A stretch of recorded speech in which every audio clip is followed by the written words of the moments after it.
ஒரு சிறிய கிராமம்.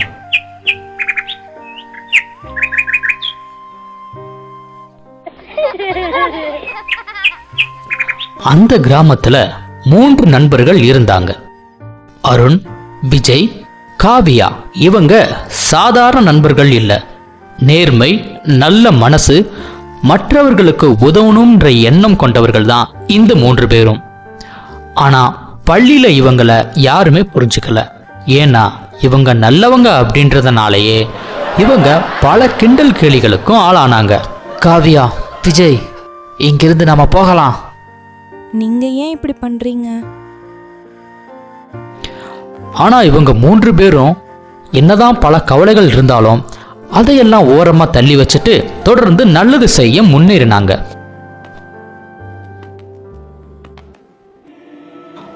ஒரு நாள் அந்த கிராமத்துல பெரிய திருட்டு ஒண்ணு நடந்துச்சு.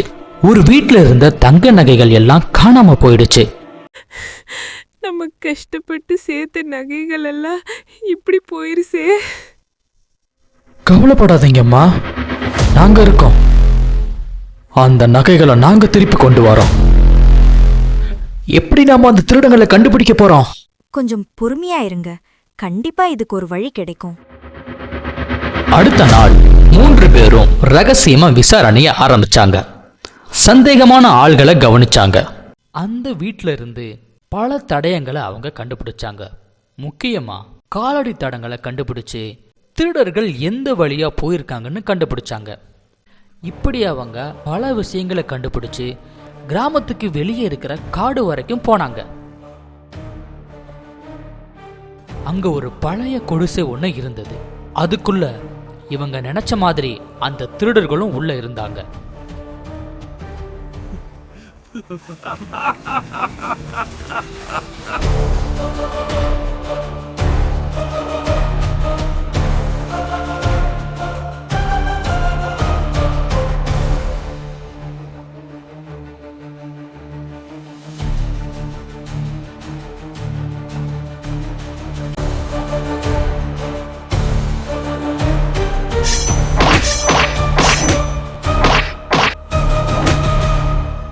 தைரியமா உள்ள போன 3 பேரும் புத்திசாலித்தனமா திட்டமிட்டு திருடர்களை பிடிச்சாங்க.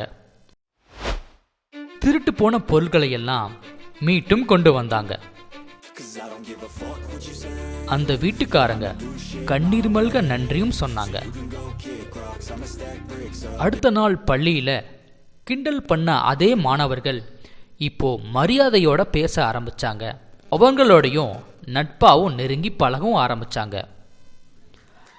இவங்க பண்ண இந்த நல்ல விஷயத்தால அந்த கிராமமே இவங்க 3 பேரையும் கௌரவிச்சாங்க.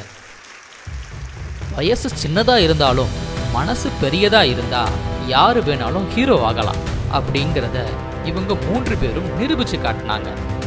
நல்லது எப்பவும் ஜெயிக்கும். நம்பிக்கை இருந்தா ஒரு நாள் உலகமே உன்னை மதிக்கும்.